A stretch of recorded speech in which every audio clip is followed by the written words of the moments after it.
This is the version of Bryan Abreu the Astros need back. So yeah, we're here today to talk about Bryan Abreu. Yeah, I know. Not your favorite Astro right now.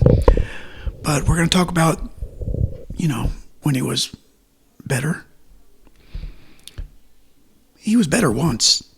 We're talking about the night he walked into a 4-run fire and made the Astros look like the Astros again. I'm Kevin. This is Sports Lab 100. I'm documenting one game per player until I reach 100. Today we're on Astro 53. Bryan Abreu. October 7, 2023. Game 1 of the ALDS between the Astros and the Minnesota Twins. I know.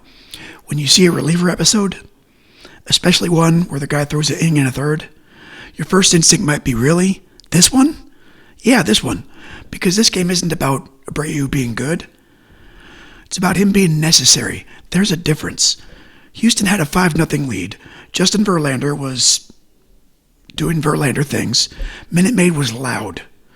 The defending champions were doing the defending champion thing where they don't overwhelm you emotionally, but they do slowly make the room smaller until you realize you're already trapped. Then the 7th inning happened.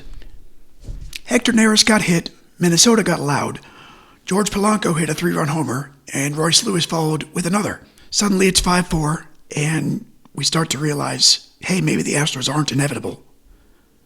That's when Abreu entered, and that's the episode. This was October 7, 2023.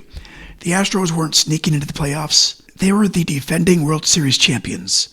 They had won the AL West on the final day of the season, and they're trying to become the first repeat champions since the late 90s Yankees, and they're trying to reach the ALCS for a 7th straight year. It's not a run, it's a regime. Minnesota, meanwhile, came in with fresh oxygen in its lungs. The Twins had just swept Toronto in the wild card round, finally snapping their long postseason losing streak that had been following them around like a Roomba. They weren't just happy to be there. They had Carlos Correa, Royce Lewis, and they had a real bullpen. They had already beaten Houston 4 times in 6 regular season meetings, so it's not an automatic Astros possession. It looked like one for 6 innings, but it wasn't. That's why Abreu matters here. Bryan Enrique Abreu was born April 22, 1997 in Santo Domingo. He signed with the Astros as a 16-year-old in 2013. If you read the official bio, the thing that jumps out is how much of his athletic life could have gone in a different direction. Because he grew up playing basketball. He loved the Lakers. He idolized Kobe, Pau, Lamar. His parents played basketball. He played against other kids. There's an alternate universe Bryan Abreu where he's a wiry, furious guard somewhere. Instead, baseball won. The Astros found the arm, and that was always the argument. Abreu reached the majors in 2019, but he wasn't fully formed. The polished version of Abreu can make you forget how messy young relievers usually are. There was velocity, movement, and stuff. But there was also the recurring question that follows almost every young power arm. Can you throw enough strikes for the stuff to matter? And by 2022, the answer is yes. He had a 1.94 regular season ERA, struck out 88 in 60 innings, and didn't allow a run in 11 1/3 postseason. 19 strikeouts, 4 hits allowed, 0 ERA. The Astros won the World Series, and Abreu wasn't decoration. He was part of the machinery. For Abreu, 2023 was even better. He went 3-2 with 5 saves, 1.75 ERA, 100 strikeouts, 1.04 whip, and a 177 batting average. He finished the regular season scoreless in his last 27 appearances. 27. Think about it. He can't go one appearance without giving up a run now. 27, that's not one nice month. So what happened? So when this ALDS game starts to shake, Abreu's not just another option. He's the proper option. The game starts with a cartoonishly Astros thing.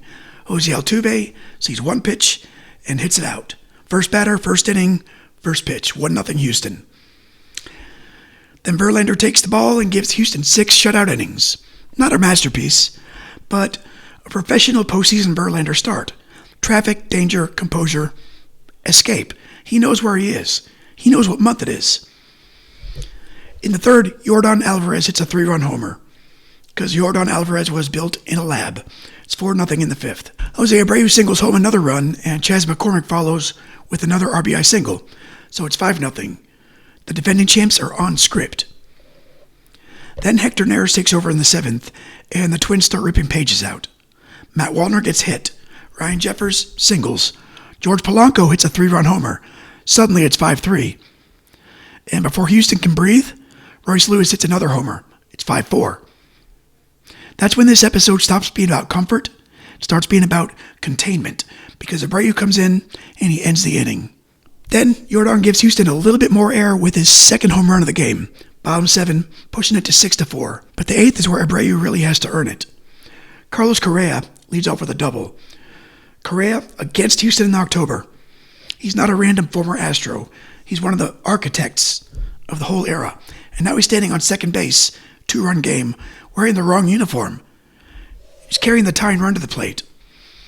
It's a damn shame. Abreu strikes out Wallner, then a wild pitch moves Correa to third. Abreu strikes out Jeffers, then he finishes the inning without the run scoring.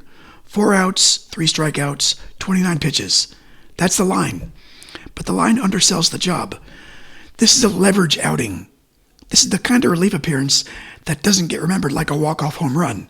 But if it fails, you better believe we'd all remember it forever. Ryan Pressly handles the 9th. Houston wins 6-4. The Astros take Game 1. After the game, the coverage, reasonably, centered on Verlander, Altuve, and Yordan. That's how this works. Starting pitcher gives 6 scoreless. Leadoff guy homers on the first pitch. Your giant, terrifying designated hitter hits 2 bombs. There's your headline. But the next day note tells you how important Abreu had been. Going into Game 2, MLB's own preview identified Abreu as the one Astros reliever who might not be fully available because he had to cover an inning and a third and throw 29 pitches. That's respect disguised as workload management. The Astros lost Game 2, but the machine held. They went to Minnesota, won Game 3 behind the other Abreu, Jose, then won Game 4 by 1 run. Houston advanced to its 7th straight ALCS. Minnesota didn't embarrass itself. The Twins were real. Royce Lewis looked like an October problem. Correa was still Correa.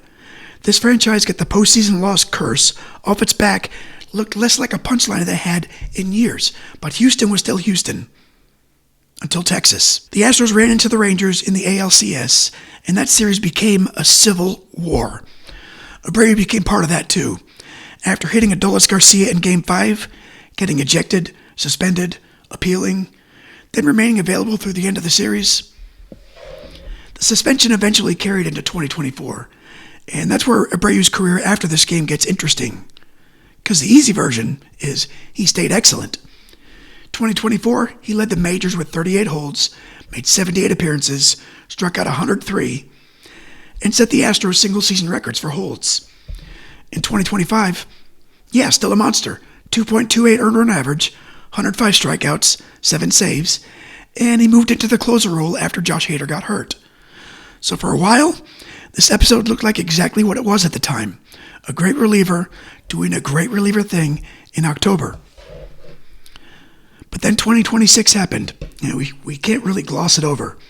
He's been terrible, not just a little off, not small sample, don't panic, just terrible. Through early June, the official line has him at 6.87 ERA and a 2.02 whip. That's not including last night when he gave up 3-run homer. So the reports are worse than the line. The velocity's down. The slider hasn't looked the same. The command, it's a practical joke. He's walking people, falling behind. The Houston Chronicle wrote about Espada going to him in the 8th inning against Milwaukee, and Abreu throwing just 2 of 12 pitches for strikes. 2 of 12. Not a typo. It's a cry for help. That's what makes this episode a little sharper. Because this is the version of Bryan Abreu the Astros need back. Not necessarily the exact 101 mile an hour, stare through your soul version. Pitchers age, arms change. Relievers are volatile by nature. But the Astros need the guy who can enter a game that's starting to tilt and make it stop. Right now he's doing the opposite, and that's rough, because Abreu's not been a fake guy. He's not a 3-month illusion. From 2022 through 2025, He was the defining Astro reliever of the second half of the dynasty. The resume's real. The ring is real. The strikeouts are real. The workload's real. The fall off is also real. Baseball Savant has Abreu at the top of the velocity board for this game, 101 miles an hour, and then 3 at 99. That's the Abreu experience at peak. You don't just have to hit him. You have to survive the idea of him. And when he's right, that idea does work before the pitch does. The hitter knows the fastball can get there late. The slider can disappear. The count can become defensive immediately. You're not settling into an at-bat. You're trying not to get erased. Next up is Blue 4 Torrey Krug, February 11th, 2004. And that one's going to be a completely different kind of episode because we're leaving October baseball tension and going to Montreal on Super Bowl Sunday, where the Blues beat the Canadiens 7-2, and Torrey Krug, a defenseman, had 5 assists. That set the Blues single-game record for assists and points by a defenseman. That's exactly the kind of weird, specific hockey history nonsense this project was built to catch. So we go from Bryan Abreu putting out a fire to Torrey Krug turning into a power play switchboard. And that's a good handoff. For today, though, Astro 53's Bryan Abreu, October 7th, 2023. 4 outs in a game that was trying to slip away. Houston didn't win this game because of Bryan Abreu alone. Verlander was huge, Altuve set the tone, and Jordan was a monster. Presley closed it, but Abreu preserved the shape of the night. Sometimes that's the reliever's entire job. Not to be the story or the headline, not to get carried off the field, just to walk into the smoke, find the leak, keep the season from catching fire. That's Astro 53. I'm Kevin. This is Sports Lab 100, and I'm documenting 1 game per player till I reach 100. I'll see you next time.